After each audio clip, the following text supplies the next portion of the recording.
Okay, this is on Capitulum Tertium, par secunda et tertia, or chapter 3, parts 2 and 3. And we're even going to do 4.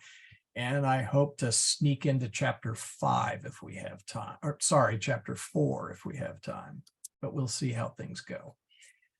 Oratio initialis, in nomine Patris et Filii et Spiritus Sancti. Amen. Ave Maria, gratia plena, Dominus tecum, benedicta tu in mulieribus, et benedictus fructus ventris tui, Iesus. Sancta Maria, Mater Dei, ora pro nobis peccatoribus, nunc et in hora mortis nostrae. Amen. I wanted to cover one thing last time. Laura asked me, how do the Pius X folks who make all vowels long figure out where the accent is? And as best I can tell, Laura, is they look at the word in classical with the vowel macrons and figure out where the stress goes according to the regular words, and that's where they put it. And it's very strange. I looked at my book and I couldn't find any rules for that at all. Yeah. Well, they kind of, I saw some explanations online and they kind of said, well, sometimes it's on the second to last and sometimes it's on the third to last. And it's like, well, okay, I'm looking for like rules here or something. And best I could come up with is they do exactly the same thing, because if you, again, you look at the texts with the, the accent marks, you find they're exactly where you expect them to be. So I find that a bit odd. So, but anyway. Do you like follow their part of their sect or whatever? I don't know what the word would be. I know they're still part of the Catholic Church per se, and they're supposed to get a new bishop here. Oh, no. You're talking about like the Society of St. Pius X? Yeah. No, one and the same. No. I'm okay. Michael has totally. I'm new. I'm a regurgitated one. No. What I mean, you're aware of the fact that there are two methods of pronunciation that we've mentioned: classical and ecclesiastical. Mm-hmm. Well, even within those two, there are various subgroups. Mm-hmm. And we do ecclesiastical with distinguishing the long and the short vowels. Okay. So if I want to say come, I will say veni, short E. Mm-hmm. If I want to say come, as in the command, the imperative, I will say veni. Veni is come and veni is I came. Sorry, I swapped. Right, past tense. Yeah. Yeah. And so, but Pius X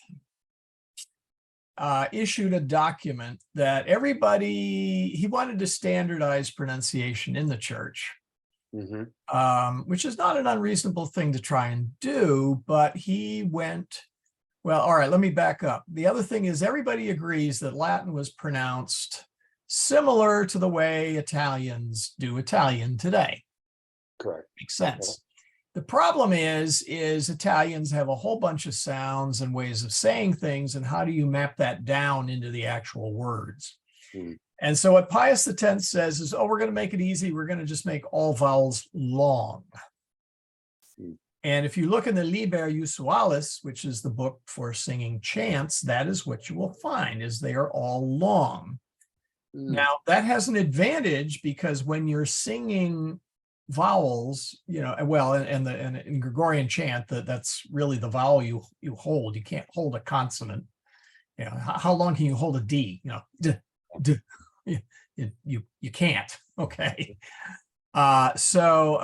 If you you're holding the vowel or putting the notes on the vowel, so it's easier to sing do minus. Mm-hmm.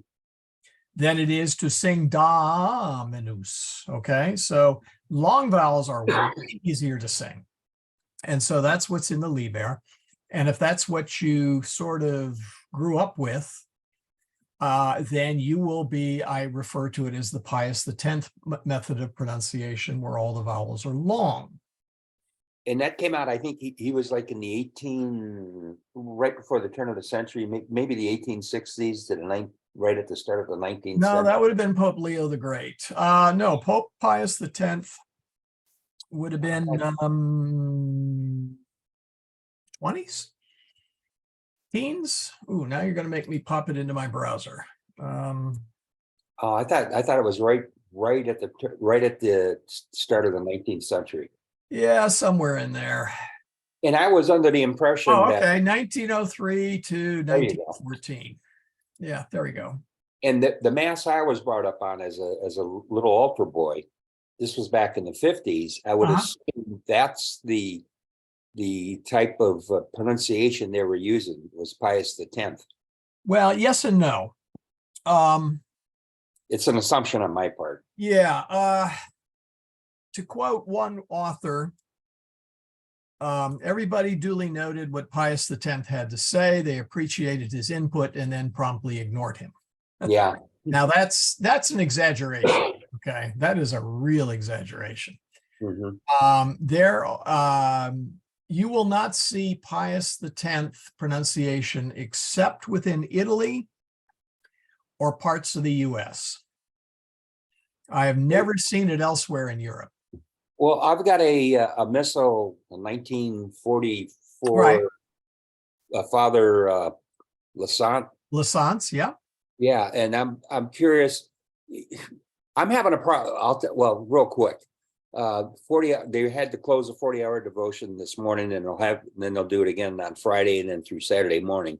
And they sing the song, and it sounds familiar to a something. And I look at my missal, and I'm looking at the Latin, and I'm going, boy, that's not what they're singing. You know, Tue. Well, I'm not. Well, Tue is a good. It means your, plural. Yeah. I'm not sure. Maybe it's tantum. Tantum ergo sacramentum. Maybe that's it. Yes. I know the melody real good, but Yeah. I knew the melody, but the words. Well, they may switch. Yeah. Again, I don't understand what word. When they were singing it in Latin, I sat there and I go, I'm picking up, 2A. Okay, I got 2A. I got this word. well, but look on my website and look up tantum ergo sacramentum. Wait, I'm gonna have to write that. Well, good. This is being recorded, so I don't have to worry. Yeah. Okay. So Good. anyway, yeah. Again, you also, like English, we have regional dialects. Okay. Mhm. So Pius X is one dialect, if you wish. We use what is a more common dialect outside of the choir. Okay. Mhm. And I've even seen this used by, generally this pronunciation is used by from what I can tell, is the European members of the Fraternal Society of St. Peter. Mhm. Because I've listened in on some of their liturgies during COVID, and as best I can tell, they distinguish it. Now you got to be a little bit careful, because your mind will tend to wrap or form, if you wish, words into what you are expecting. Uh-huh. So you got to be a little bit careful about that. But no, this Okay. has nothing to do with the Society of St. Pius X. It's totally, Oh, okay. I have no idea what version they use. Maybe I'll look at one of their videos and see what they do. Well, as I know is the other thing too, he was a staunch supporter of the Latin Mass, with the understanding that the beautiful thing about Latin, it was like the universal language. And if I went to Italy or Romania, and I went to a Mass, it'd be in Latin, I know what was going on, and vice versa. If someone came here. But now today with this, talking the vernacular, and Lefebvre, Archbishop Lefebvre did not object to the vernacular. He even signed the document on the liturgy. Okay. Now, what he didn't realize is what was going to come out of the back end. But anyway, let's get back to Latin. Yes. Okay, so quid agis brachium meum est. Anybody want to take that? What are you doing? Those are my arms. Yes, quid Yeah. agis is literally, what are you doing? What's going on here? Right. Brachium meum est is, that's my arm. Okay. Right. Tergum prurit. Dea. Tergum, back, Oh, okay. There you go. prurit.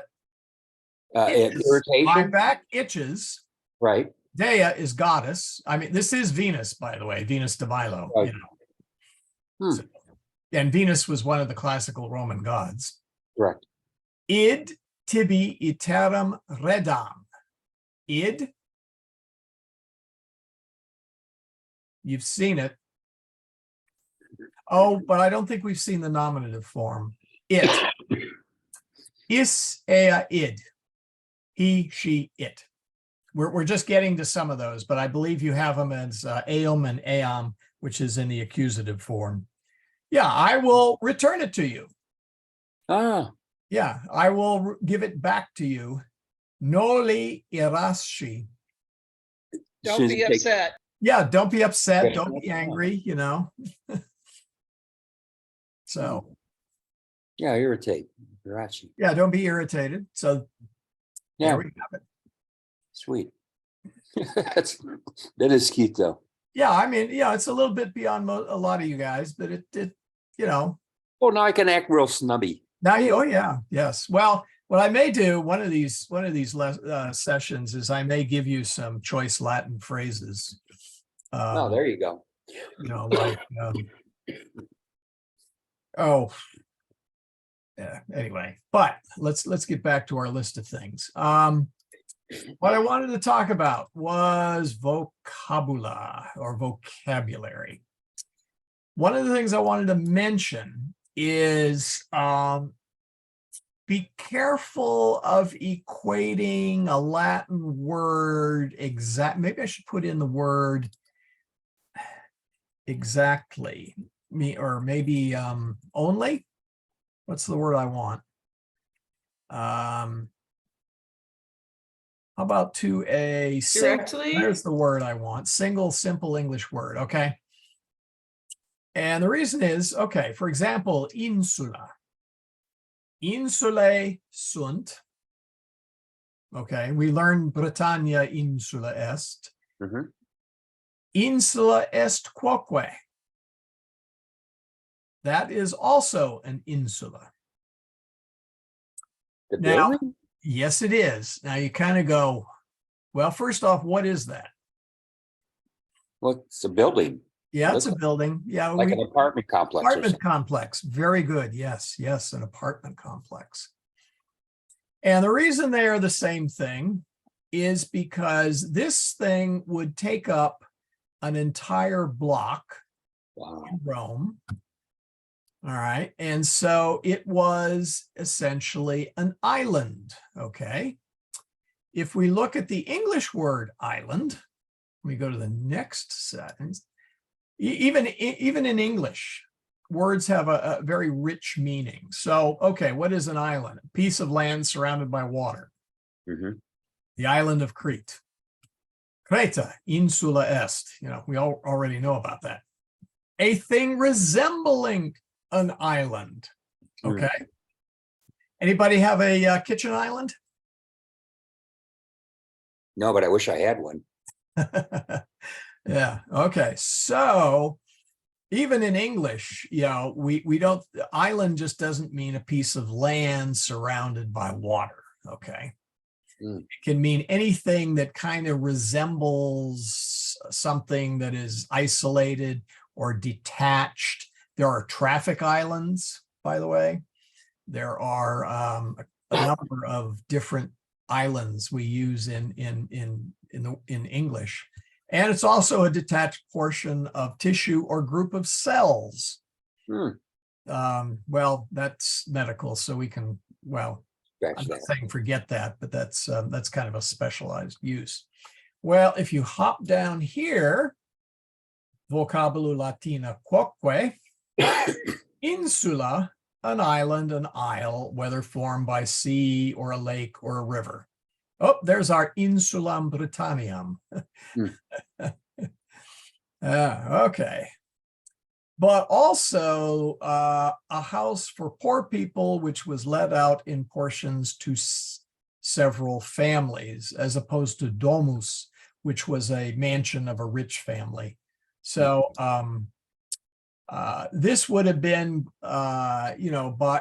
this insula would have been apartments for your typical working stiffs, as we might refer to them today. So an insula is also an apartment building. It's also a fort. Oh, no, sorry, that's oppidum. Excuse me, I'm getting my words mixed up. Maybe I have had too much of that cranberry mead. So, all I'm going to say here is, well, I'm getting ahead of myself. So really, many Latin and English words have overlapping meanings. So if you're familiar with a Venn diagram here, this is a Latin word of some sort, and this is its range of meanings. And this is the English word. And so there's some overlap, because obviously insula in Latin and English both mean an area of land surrounded by sea. Okay. But there are other meanings, like apartment complex. Not really. I mean, you can see why that would apply, but that's not what we would use in the case of English. So some words do overlap quite well. Like the word for dog, canis. Basically, that's dog, and in English, sorry, canis is dog in Latin, and it has pretty much the same meaning. Canis can be an insult, like you dog. Sometimes we'll use the word cur in English, which is and then we'll also use other less polite terms for calling a dog. But it really does overlap very well. But some words less so. So anyway, what I want to emphasize here is be sensitive to the new vocabulary that you get and the new meanings as you learn more and more words, okay? For example, they use the word verba to mean verb, which is legitimate. But if I were to ask you, quis est verbum? I'll type it in the chat window. Quis est verbum?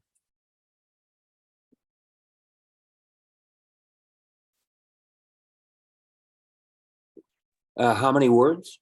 No. What is the word? Pardon? What is the word you said? What is the word? Quis est here, let me jump to a new page here.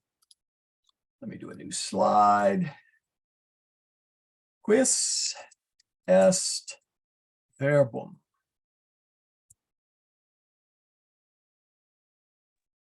What is the word? Who is the word? Yeah. Hmm. Not The what. What is the word would be quid est verbum. These pronouns are confusing me. Yeah, you and me both, kid. I got a really bone. All right. Who is quis? Or what is quis? What does quis mean? Quis is who? Like you Who? said. Not what. Who Right. is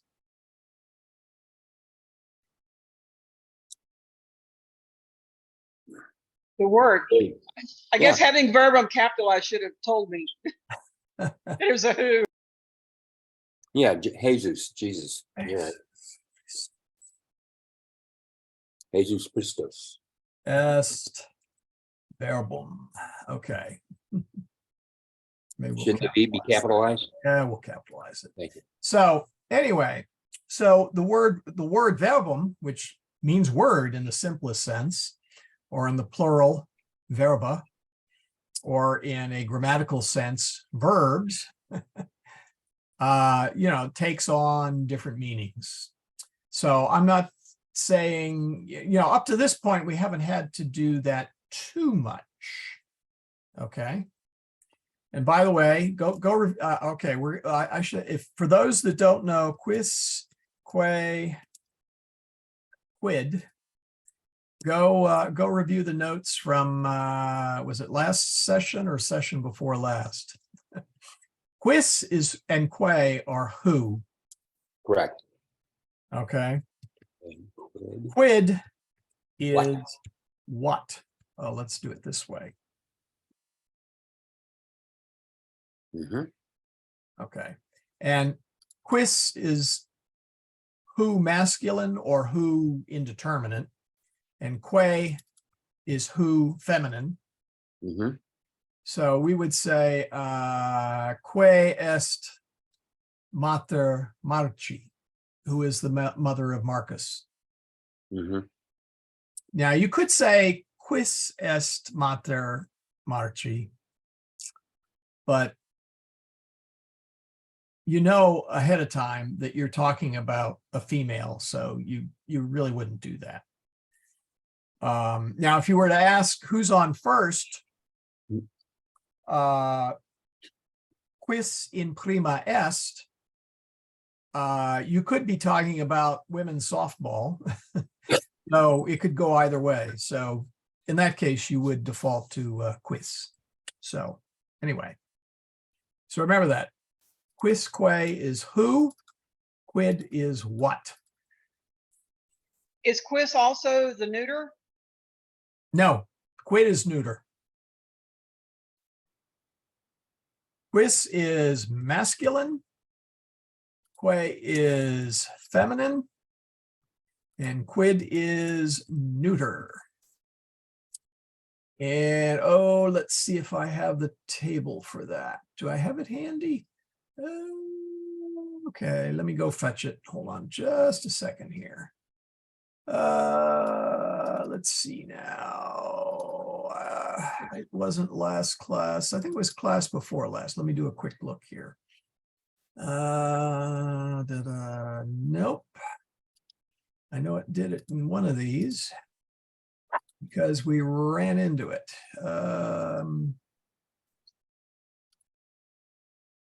Yeah, here it is. It was the class. Yeah, it was. Yeah, it's Latin, Latin slides number 8. And let me pop that up there. There you go. Yep. Oh yeah, sure. Pronomina interrogativa, interrogative pronouns. So quis, quae, quid. We also had cuius, as in whose. And then these are the plurals. And I don't think we really did the plurals yet, but I threw them in there. So quis, quae, quid. So who, and what. All right. Gesundheit or somebody's laughing. I'm not sure which. No, that's me. I've got a bad cold. Oh, my condolences. Colds are such a pain in the.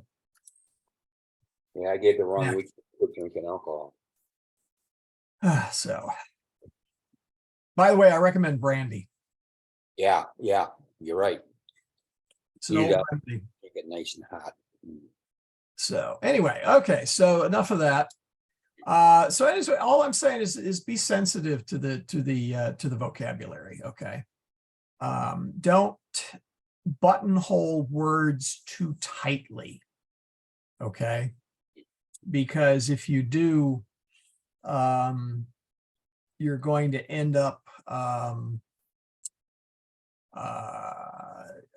confusing yourself or I don't know, limiting yourself. And I've run into that myself, by the way, is I've known the meaning, one sense of the meaning of some Latin words, and then I see them used in a way that makes no sense to me.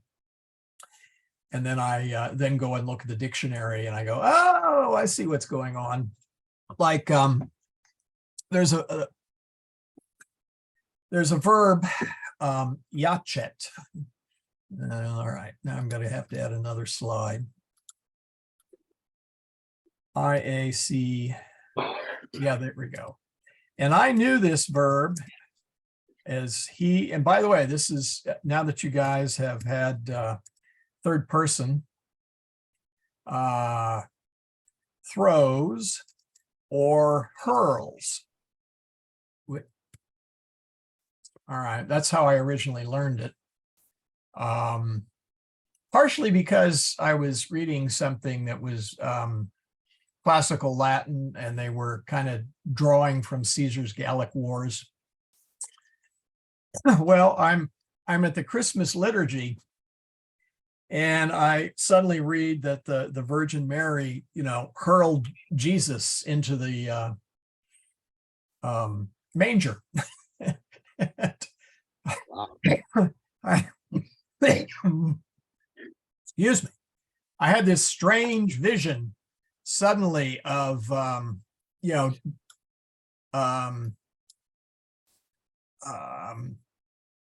Virgin Mary going along and throwing Jesus into the manger for a touchdown or something.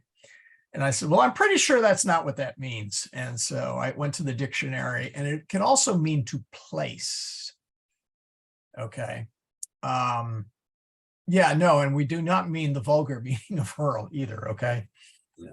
Let's just leave throws off. Yeah. Okay. There we go. Well, that can be bad either. Oh, darn it. Yeah, but see, even in English, we have slippery, or not slippery, but other meanings that are somewhat, what's the word I want? Flexible? Well, yeah, no, but I mean, the word hurl means to throw something. Mhm. Well, if you hurl as in vomit, well, you are, okay. So it's related. The idea is related to what happens when you vomit. Let me put it that way. So that's the same with the island. This is called an insula because it is a thing that it'd be separated. It would take up a whole block, and it would be separated on all sides by a street. So in some sense, the building would be like an island in the city. So anyway, so as I said, it even happens to me. So you got to be a little bit careful as we go through the vocabulary.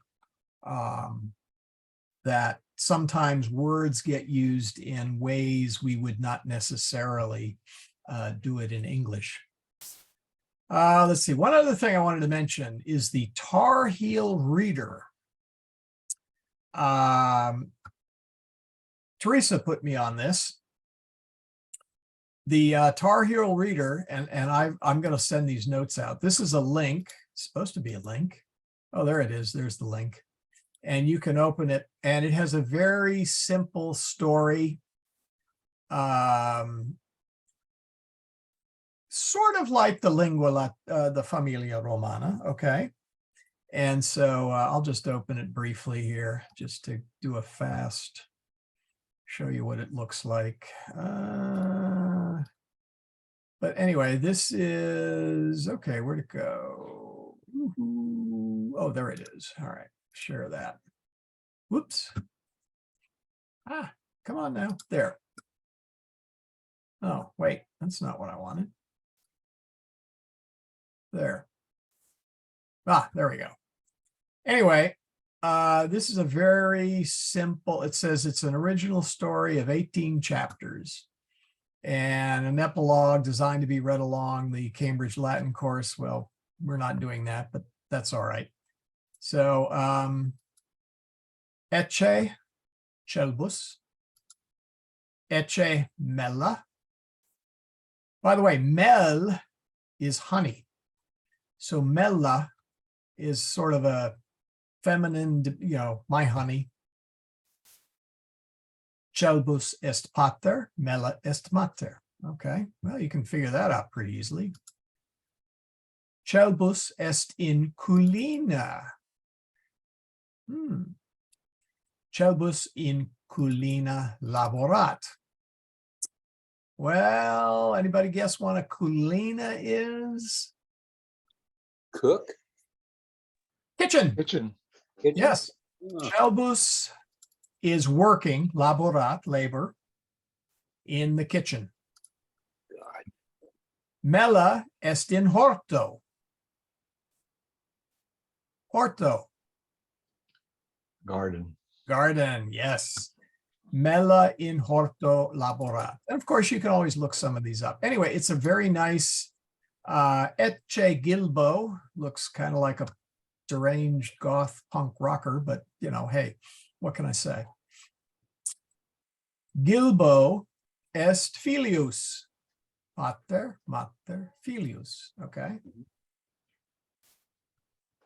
Gilbo est in atrio. Gilbo in atrio sedet. Now, atrio, okay, well, all right, let's now you haven't had atrio, but in atrio, what can you tell me about the nominative form of that word? And I'm not asking Alex or Teresa because they better, well, let me put it this way. If you don't know, I'll be very upset.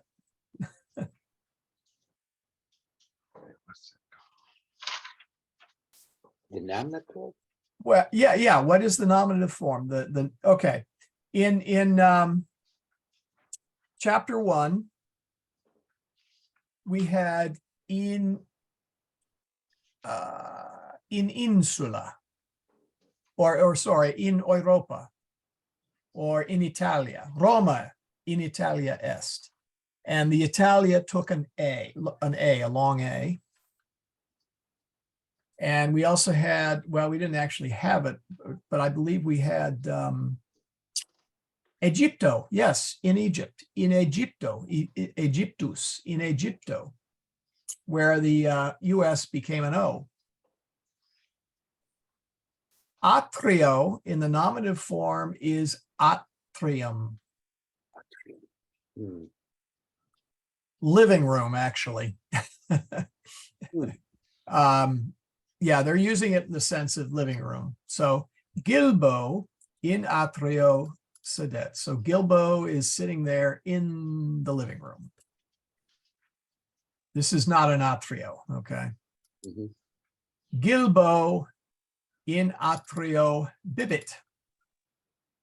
Drinks. Drinks, yeah. Ecce Draco. Draco est canis. Ecce, we've had that, haven't we? Yes. I think we Behold. have. This is. Yeah. If we haven't, it's in the next one. Yeah. So look, Draco. It's in mass too. Yeah, or yes, Ecce qui tollis peccata mundi. Anyway, Ecce is look, behold, yo dudes. Draco, Draco est canis. Yeah, he's a dog. Draco is a dog, yes. Draco est in via, Draco in via dormit. Well, we've had that one. Pater dormit. That's right, sleeps. So Draco is in the road, in the way. He's sleeping. He's sleeping in the road or way. I'm guessing it's a traffic pattern within the house or something. like Yeah, that. yeah. Via doesn't have to be a road. We tend to, yeah, way, W-A-Y in the sense of path or, let's see, what's another word for it? Path, course, travel. Common area of transportation. Common area of transportation. Yeah, struggling a little bit. And so anyway, now you can go to read another book, and I'll tell you how you got to do this. Is you got to go up here to Latin. I don't know why they did this. Click on search, and then you can find out all the Gilbo chapters. So here's chapter 2, and we can go through the whole thing. But anyway, okay. We are in chapter 2, right? Yeah, okay. Celbus est in triclinio. Ah, yes. Celbus in triclinio dormit. So now we know what sofa. Yeah, it's not really, yeah, sofa or lounge is the word I want, or, yeah, anyway. So anyway, you can go through that and it's, let's say oh, okay. So Draco comes into the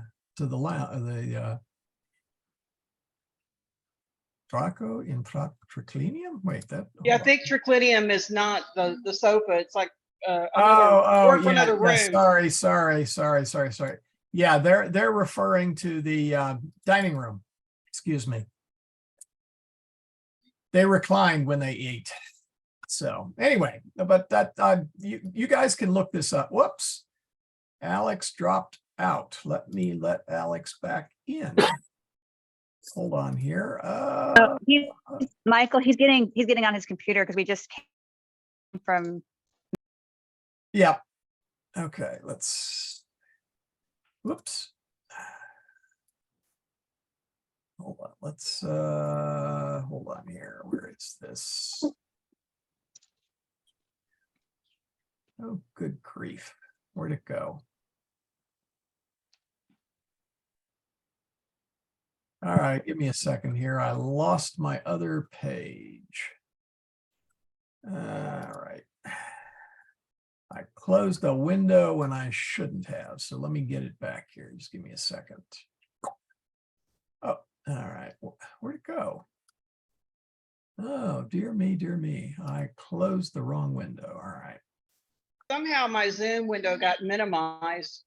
Yeah, got it back, Zoom yeah. does weird things sometimes. And I get annoyed at it.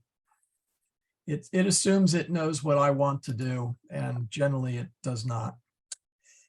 All right, here we go. There and there and there.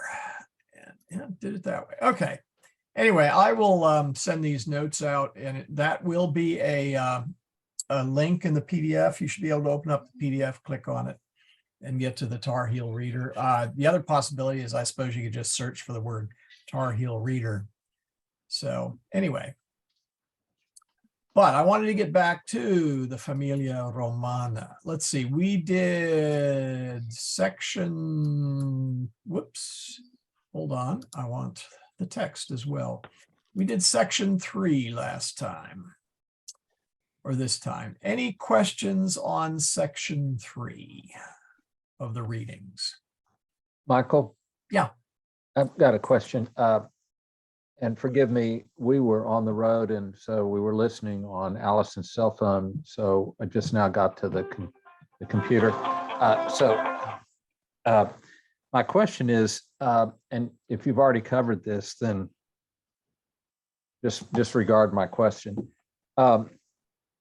What it seems like we've been seeing in both chapter 2 and chapter 3 is the NE is not necessarily confined to Esne or Suntne. We've seen it now, Magnine and Marcusne. So does that mean that the ne can be attached to any part of speech, or is there some limit as to where was the Marcusne? if you look, I think it's in Grammatica. Oh, is it in the Grammatica section? No, I think it's the, give me 1 second. I think Sure. it's Pensum, maybe Pensum, just see whether it's. And actually the answer to your question is, Alex, is no. My understanding, it has to be a verb. I've never seen it on anything else. Oh, no, it's not. It's, Oh, wow. well, let me give you an example.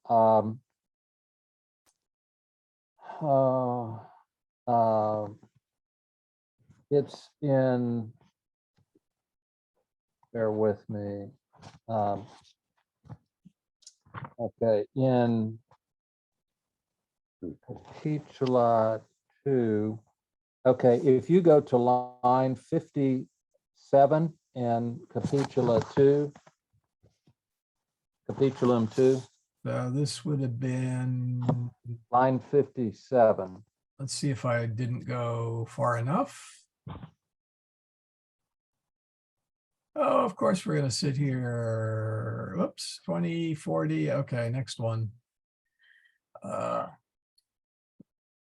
chapter 2. Yeah, Yeah, chapter 2, Capitulum 2. yeah. Zero. Magnanine or Magnini, is that the word you're looking at? Line 57? Yep. See, Magnine. Yeah, I see where he's, yeah, I know what he's talking about. You just passed it, 57, 55, 56, 57. right there. Oh, hold on a second. I have to answer a question.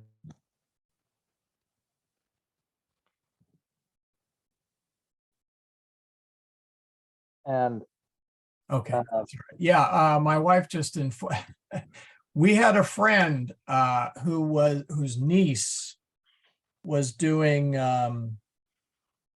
missionary work in the Sudan, Uh-oh. and we just got the news that she made it out. Oh, good, thank So God. yeah, so my wife is like in tears, but tears of joy, they're Uh-huh, very emotional. So Yeah. anyway, okay, so Michael. but in let's see. All right, Magnine, so that's your question. Where okay, now are I'm a there little large, surprised at that. rivers in Africa? Yeah, okay. Especially- I missed Now, that. if you'll move forward to Pensum C and Okay. Capitulum 2, All right. Pensum C. Yeah, it probably had the question. Well, Okay. number 3, the third question on Pensum C. Oh, there it is. There you go. I've never seen that. Well, let me put it this way. I do not recall ever seeing that on a noun like that before. Let me look at something here. Well, I had never seen it until these two examples. Yeah, no, same Any here. part of speech other than a verb.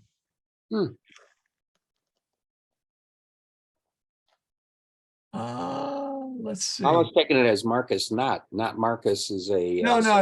The enclitic is if you put a verb. Okay.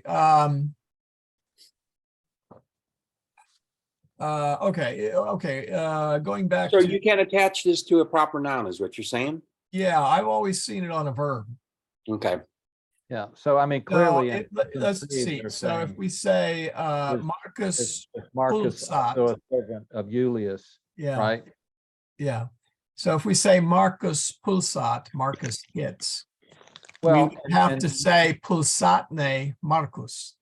Is Marcus hitting, or does Marcus hit, or but and- not Marcusne. And let me check. And also, I'm curious, going back to line 57, could he just as easily have said Magni Suntne or Suntne Magni Fluvii Africae? Yes. Okay. Well, and that would have been the more typical way to do it. would Yeah, be- I'll have to look that up. I've never, as I said, I don't ever recall seeing that before. Obviously, I have, because I've read this and I graded it and it never sunk in. So I appreciate the question. Well, and the curious thing is, if you scroll down to the bottom of the page, then they go back to the on line 67, they've got esne, and on line 70, they've got esne. So they revert back to the ne following the enclitic. Is that the pronunciation of that word, Yeah, enclitic? enclitic, yeah. The enclitic following the verb to be. All right, I will add that to my notes of things to do for next time. Because usually, at least in, usually the way a question works is they stick the verb first. Latin sticks the verb first and puts the ne on the ending. So on line 57, that should be maybe Suntne, Magni, Well, let's just say that's the way I would have expected it. Okay. So, and I'll look it up next time. Wow. Interesting. Hmm. See, that's why I teach this class. I learn new things all the time. All right, let's go back to, and no, that was a good question. And wow, that went right by me too. So I'll have to read more carefully. Oh, any other questions on section 3? Marcus got double trouble there. Yeah, he did. He got it from both. He got it from both his pater and et mater. By the way, that is a No more laughing. No more laughing. No more read it. What? Marcus, non-read it. Definitely, definitely. And this is the baculum. I don't know if they. Oh, I thought they put in baculum in one of these words here, didn't they? Well, anyway, that would be a baculum, which is translated as rod, as in something for, beating with. So anyway, all right. Any other questions on section 3? Because I kind of want to go through the Grammatica Latina if we can, and then start on chapter 4.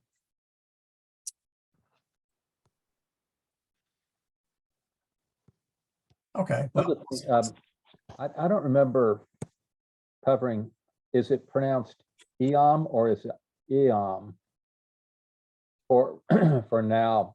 Yeah. okay. It is like a Y sound, yam. Yom. Okay, good. Yeah, this is a this is I as a consonant, which sounds like a Y. So what you will often see in texts that like to use the I and the J, you will see it as, if you'll pardon the expression, jam, J-A-M, or yam, okay? And it does mean at this time, now, just now, at the present, in this moment, at this very time. Michael? yeah. But in the companion, it says, so there's one sentence, and I don't know exactly where it is, but it's Yam non reddit Marcus. So they translate Yam non as no longer. No. In the companion. Oh, they actually say no longer? They say no longer in the. Oh, what page is that on? I'll tell you. Give me 1 second. Oh, tisk tisk. Now I'm going to grade off for that one.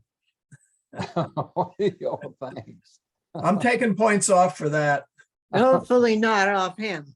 Well, they say. Not for you. No, not for you, Alex. I'm taking points off for them. Okay. Now, Well, I have seen them use a few things that, are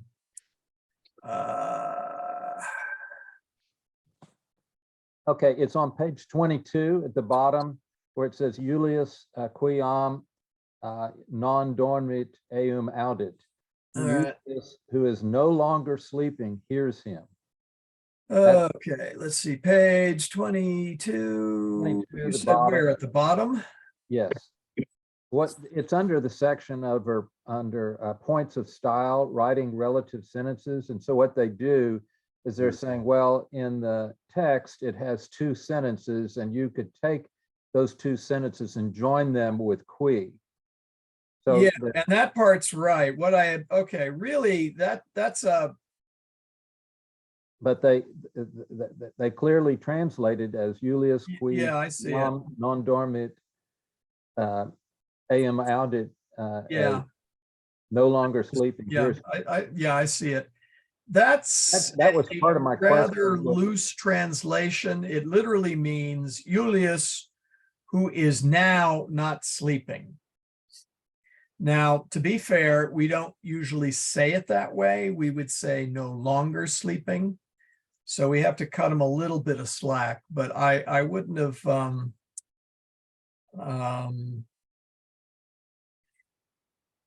Yum, I don't believe, well, let me check my dictionary before I perjure myself. I wouldn't have translated as no longer. Let's see, is there a negative? Succeeding, oh man. See the dictionary for this simple word, for a simple 3-letter word. After non-modo, now not even precisely. Yeah, that's what they've done is they've massaged the English a little bit Okay, so to make Just good to- sense. to follow up on page 21 of the text, at the very bottom, I guess it's line 48. Okay. I would have to go back. Hold on. Let's see here. Oh, no. Not quite that far. Let's see. Nope, not quite that far. So I got to go to section 2.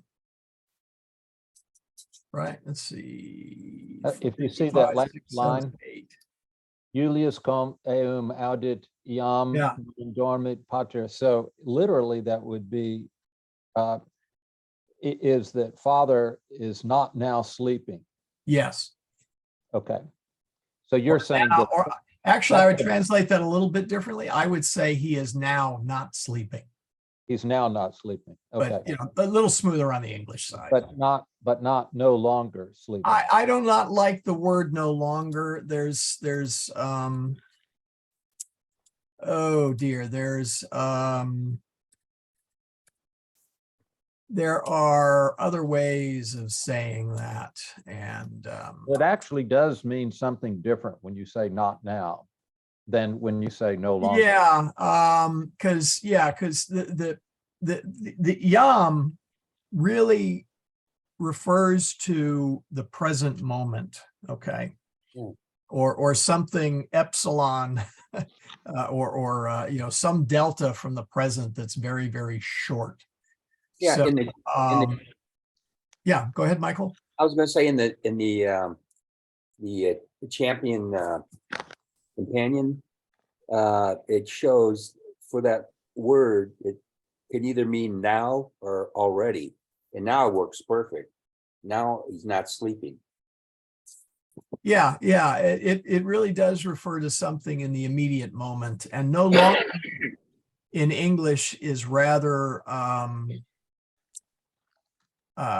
indeterminate. In other words,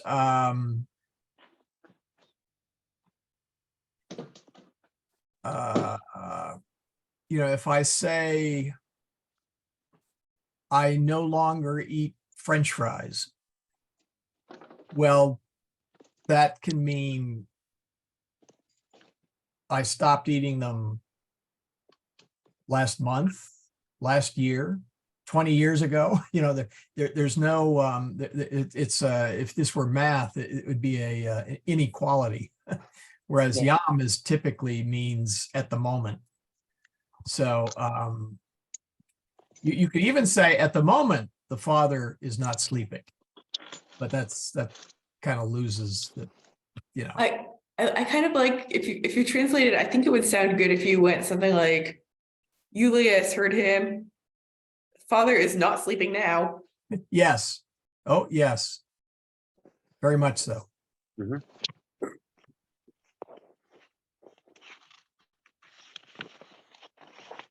I'll double check that on it. If I'll read, I'll haul out my Oxford Latin dictionary, which weighs about 20 pounds, and see if there is any justification on that. It's possible that somebody at some time used that in that sense, but it's not one that I'm familiar with. Well, the reason why I asked is that, as Michael pointed out, in the section where it has the vocabulary for it, it does say that yam means now or already. Mhm. And what I was curious about was, given what it said in that other section, translating it as no longer, was whether or not that was a usage matter. In other words, when you have the non-present, do you translate it literally, or is there a way that they translate it Yeah. by virtue of the usage? Yeah. And so that was the reason why I asked. Yeah, well, translation is always an art. Right. Um, obviously, let's take something really extreme. You could not translate this word for word in the same order. Julius Quintus, not here nor comes. I mean, even Yoda made more sense than that, right? Right. So the first thing you got to do is untangle the word, the order. But there also may be certain expressions that you need to use in English that are a little, make a little more sense. Secula seculorum, Age of literally ages. ages of ages, Right. which doesn't make a whole lot of sense in modern English. So we usually say something like forever and ever. Actually, I prefer it because it's well, better than world without end. You know, it makes Well, okay. actual sense. Hey, I take no responsibility for world without end. That was an Elizabethan idiom, and the Catholics adopted the way the Protestant English church said their prayers, so they would Yeah. not stick out like a sore thumb. Yeah, I was 30 years old and had to ask Mike what that meant. And the answer is that's not what it's meant. And ages to ages actually did make sense. Yeah, Yeah. well, it And forever Michael, and ever does mean like world without end. I mean, well, anyway. Michael. Yeah. They had this choral performance at Annunciation Orthodox School this evening that Oh, Alex and I were attending. My granddaughter was participating in it, and what preceded the whole performance was a Greek Orthodox priest gave this prayer, and at the conclusion of the prayer, he said, "Ages of ages." unto the ages of ages. Yes. And I thought, The so Greek. it sounds like what you just said about the Elizabethan, that may have affected the Catholic Church, but not the Orthodox. Also, the Byzantine Rite Orthodox Church, they do say ages to ages. Yeah. Hold on. Well, that's what Alex was commenting on. He said Annunciation Orthodox, which is Greek. The First thing I Secula thought of Seculorum. was Secularum. Yeah, Right. the Secula Seculorum is the Latin for the Greek. I'm sorry, I don't know what the Greek is, but both the Greek, it came from the New Testament. If you go in the New Testament, you will see ages of ages in various places. And so it's a direct mapping of what the Greek has and what the Latin has. And in a way, it's unfortunate that we've lost that nice, neat link between the three. But yeah, World Without End. I saw that as a kid, and I said, well, what does that mean? Is that a second declension neuter noun? Yes, saeculum. Yes, saeculum. I was just curious. Yes. Like it would be. And the best way to translate it is age, and in the sense of not how old you are, but as in the we would say like in the Jurassic era, the Jurassic Age, or the Bronze Age or the Iron Bronze Age. Yeah, thank you. Or the But Iron But it's Age. plural. It's ages, isn't it? Well, yeah, but because there are lots of them. no, but let's define what saeculum means.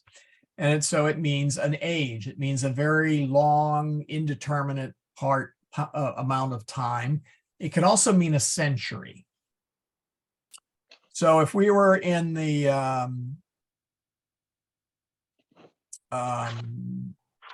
first century, saeculum primum, second century, saeculum, secundum, saeculum, tertium, etc.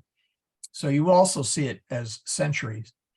Now, in this case, what it really means is ages, meaning a whole bunch of ages, and then ages of the ages. So it's Carl Sagan's billions and billions, really, is what it is. Only it's, you know, is really what it is, since it is plural, saecula saeculorum. Right. So you might translate it as in the sense, in a sense, as a centuries of centuries, meaning 100 being 100 years. You have a bunch of 100 years, and then you have a bunch of those, you know, hundreds of hundreds. But it really means, I guess, forever. Yeah, for forever and ever. There's an infinite quality to it. Yes, yes, an unending. Right. Yeah, very much so. Okay, we got what, 20 minutes. Anything before we go on to chapter 4? Just got to learn a lot of vocabulary in 3. Yes, yeah, oh yeah. In fact, let me just, that's a good point. Let me bring that up. Yes, we My now download. have a whole bunch of new words. Okay.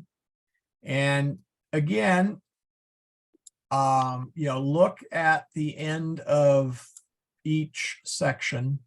You will see the vocabulary words. If you want me to, I can copy those and paste them and make a long list.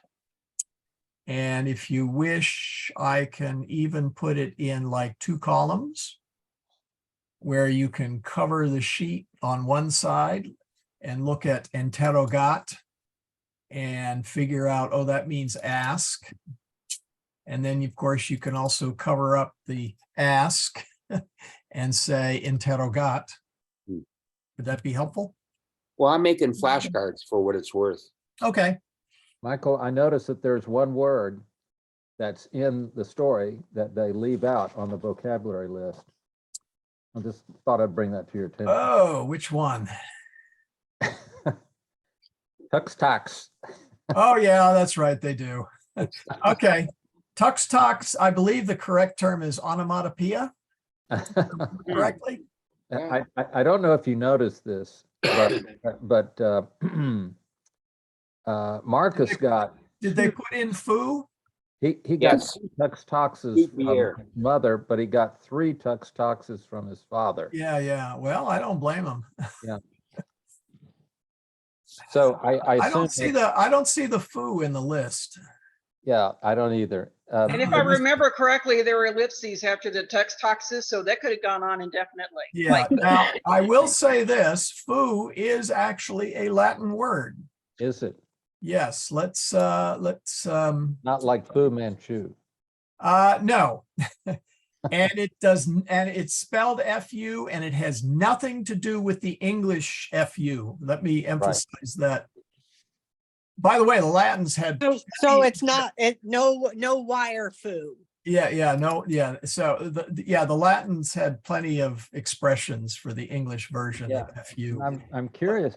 But you see FUE, and we put it in here, and it means denoting a version. So we would say phi, maybe in English, or foe, or, you know. But yeah, see, it's a legitimate Latin word.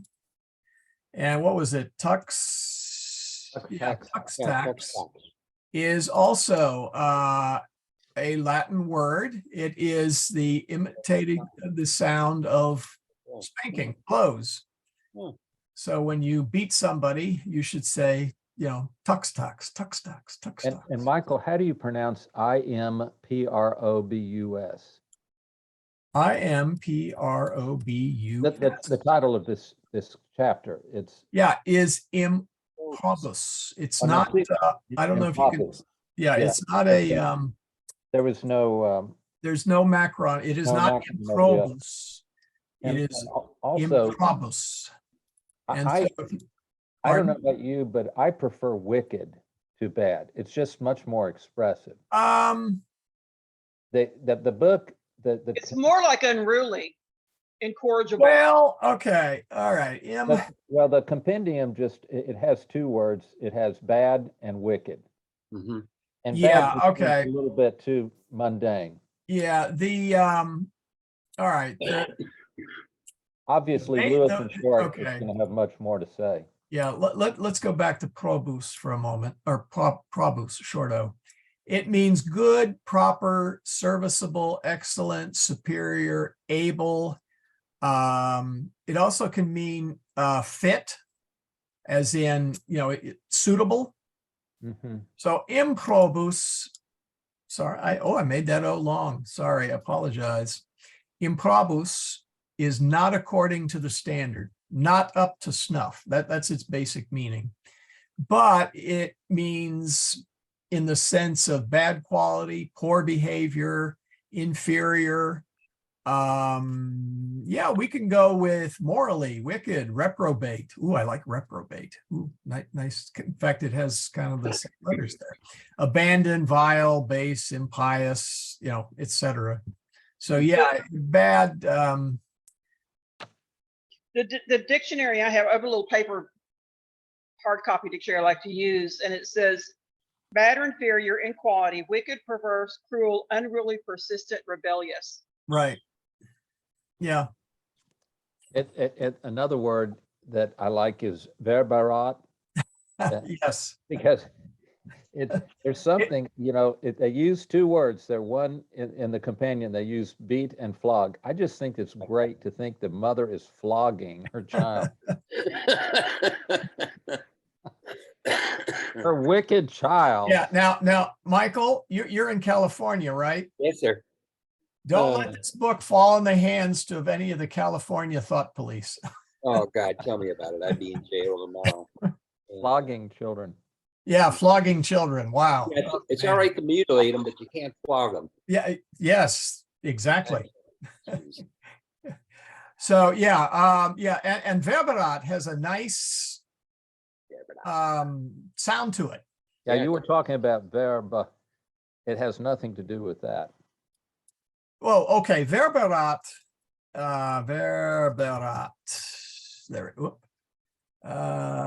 There. Did I spell that right? Yeah, Yeah, you verberat. spelled it right. Yeah, verbero. Yeah, it's from a verb, and what it is, it's the fact that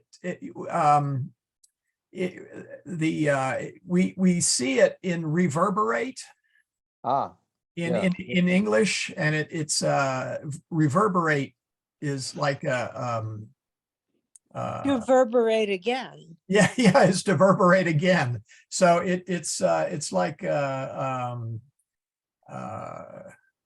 I am really tough on English today.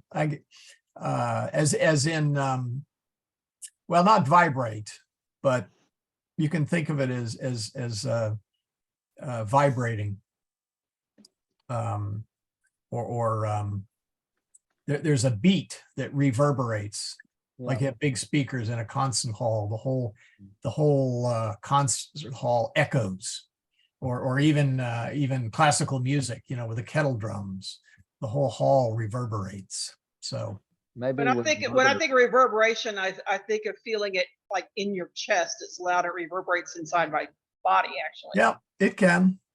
maybe there was a certain rhythm to her beating of Marcus. It went tux, tux, tux, tux, tux, Yeah. tux. Yeah. So not smack, smack, but tux, tux, tux, tux. So I guess That's a new one. Yes. That's a new one for me. I'll have to remember it. So anyway. Okay, let's see here. All right. So yeah, I may assemble just a list of words and put it out and let you guys, just to help you keep track. But yeah, we're accumulating quite a few. So any more on 3? Because I would like to jump to 4 and get started on it. Okay. All right. And also, Michael, just one quick question. Sure. Do you pronounce Scaena, Skyna? No, Shayna. Shane. Really? Yeah, it's a soft.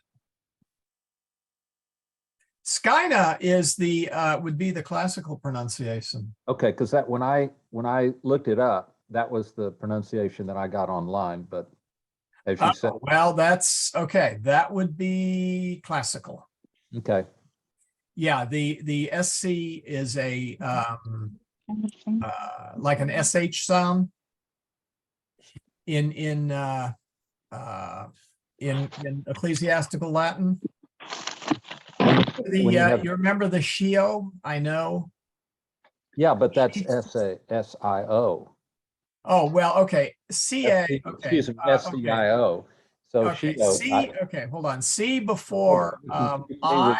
You had an A following the C, so that's what confused me. Am I misspelling it? Let me make It's sure I don't have it SCAE. spelled wrong. No, yeah, it's got the AE. That's the long E sound. So C becomes soft before an AE and an I. It does. Okay. Yeah, okay. Chalum, Caelum. Yeah, I Cha- just didn't know whether it changed with the S before the C. No, it well, it does. It becomes kind of a sh sound. Okay. Shayna. Yeah, Okay. Shayna. Got it. Shayna Prima. Okay. Or Prima, Shayna Prima. So anyway, the reason I wanted to kind of push onto this one is because, let me go back to, let's see, I think oh no, that's not what I wanted to see.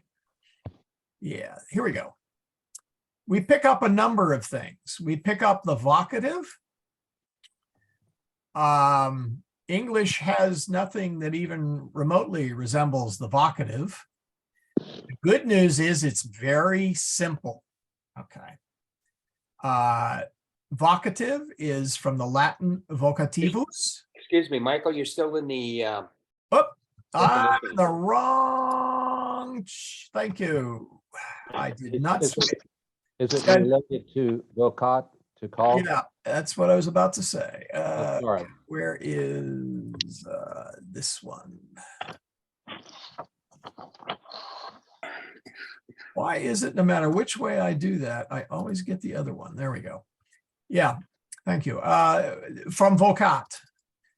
Okay, vocat, Emilia, or no, I guess, or was it Quintus vocat? See, who called Julium? Was it Quintus or Emilia? Anyway, Emilia vocat Julium. Julia vocat. Yeah. Mater. Okay, Mater. Well, matrum or whatever. Yeah, And well, Quintus- you did not say Julia vocat matrum because we haven't had the third declension yet. Okay. you're Julia right, vocat amelium. Yeah, Amelia. Yeah, they use the names. Yeah, notice how they cleverly use the third declension. Yep. For beginners. Because you have to So have- anyway, so we've had vocat. It means he, she, it calls. So vocativus is from vocat. And actually it's the past participle vocatus, which we'll eventually talk about later. But vocative, so it is what you use when you call someone. Now, what you do is you change the US ending to an E. And if you recall in the liturgy, Domine, non sum dignus. Domine, not dominus, domine, which means, oh Lord, I am not worthy. So for US ending nouns, these are masculine nouns, second declension, you change the US ending to an E. So medus calls Davus, crying Dave. And when Davus talks to his master, Julius, he says, Salve Domine. And Julius answers, Salve serve, not servus, but serve. So we pick up the vocative. It's a real easy case ending, and really only is only really needed for masculine second declension nouns. We And also you're only changing noun. This is only for nouns. nouns, yes. Yes. Okay, Yeah, thank you. So and line 36, where it says quid est domine.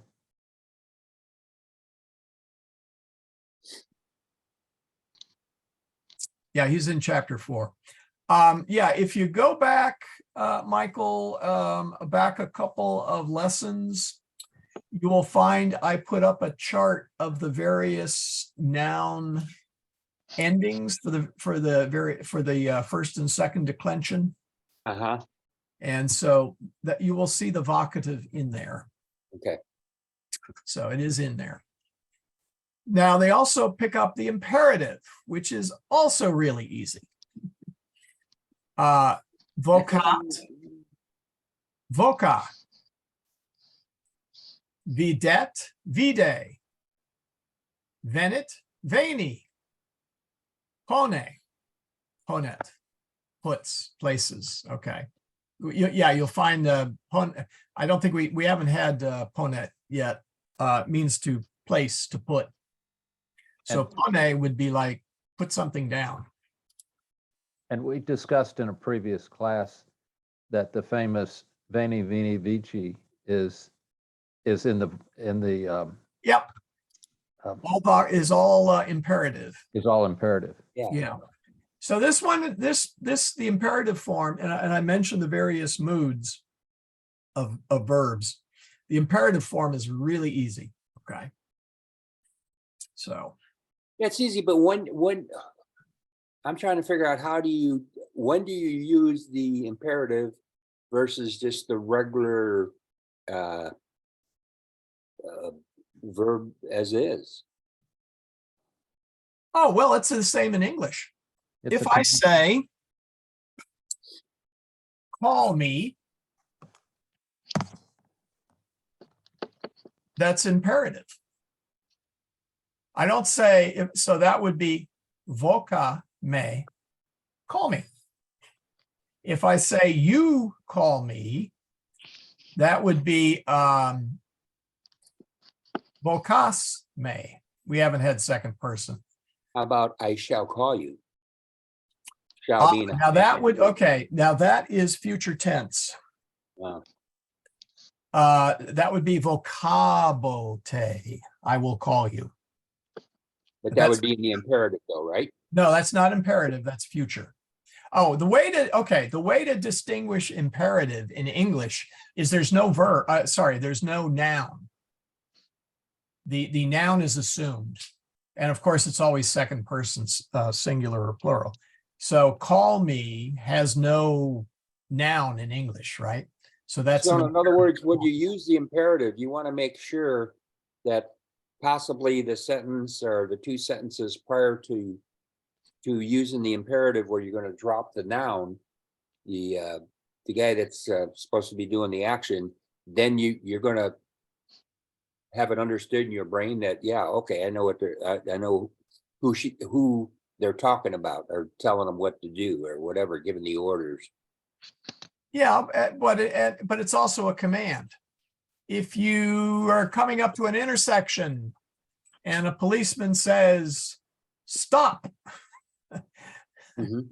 Okay. That's, imperative is a command. So you don't necessarily, and it's always addressed, and since there's no noun there, then that the policeman is hopefully talking to you, right? Right, well, that's where I was having a problem with the last chapter because they wanted understood when they use certain words instead of, that you don't have to keep repeating Marcus or whatever, that now you assume that it's Marcus. Oh, okay. Well, then in that case, they use the pronoun eum. Right. And so, yes, you're right. In that case, eum would refer back to the, let's see, Julius eum verberat. Julius beat him. So Yeah. just like in English, you would need to know who him was, and that would be picked up for context. So in that sense, yes. Exactly, and that's that, boy, I'll tell you, I'm still struggling on chapter 3. But I'll get through it. Okay. And Michael, the word eche is not in the imperative. It's an interjection. Is that right? Yeah, there is no, Even though you might, if you translated it as behold, it's not really an imperative. yeah, it goes by the wonderful name of a demonstrative adverb. So it's not even a verb. Well, it is. I mean, it's,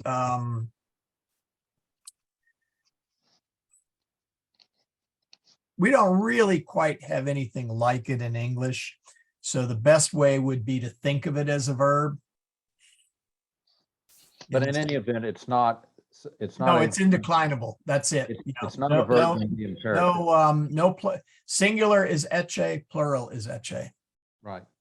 And if you go back to scripture, when Jesus came out to the crowd, Caesar said, "Ecce homo," behold the man. And so it's not, if you were using a verb there, you would have to say ecce hominem, putting homo in the accusative, which you guys haven't had the third declension yet, so don't worry too much about that. But again, he didn't. So ecce homo is behold the man, and it's its own expression. It's indeclinable. There is no and it's either singular or plural.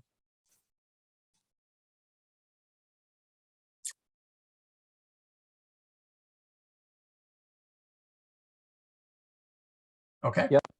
In chapter 4 already, you can see, like on line 24, he says voca, and on line 28, he says veni. Yep. Yes. Yeah. Chapter 4 is about an unfortunate servant who swiped the master's money and then runs off, which you can't blame him, after he stole it. Yeah, I'd get out of there too, but won't end well. Anyway, we're going to talk about the imperative, and we're going to start talking about conjugations. I mentioned them last time, but we're actually going to start talking about them. You're going to get eased into them, because right now all we have is third person indicative, present. So he calls, he, she, it sees, he, she, it places, he, she, it hears. Okay. And then we get the imperative.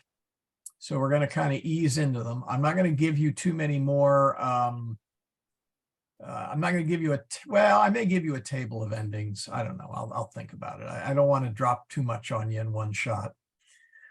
We get the pronouns, is, eum, eus. And let's see, we pick up, okay, now if they finally get around to putting the ablative, saculus, we had insula, in Egypto. Well, now we have in saculus and in saculo. A saculus sounds exactly what kind of sack, pouch, bag. The lus means it's a little thing. So it's a little bag, a little pouch, as opposed to one of those 25-gallon black trash bags. And then we also get some possessive nouns. So, and it is 9:02, so we're done. So yeah, I want to move on to, unless people want to spend another week on chapter 3, I'd like to move into chapter 4.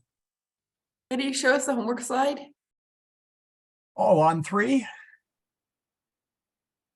You mean, No. In the PowerPoint, the homework you want us to do. okay. Oh, man, this means I'm gonna be another chapter behind. Yes, it is. Join the club. I was gonna say, you guys could probably sell t-shirts, get it. I'm with her. Well, you don't want to, I hate to say it, but you don't want to spend too much time.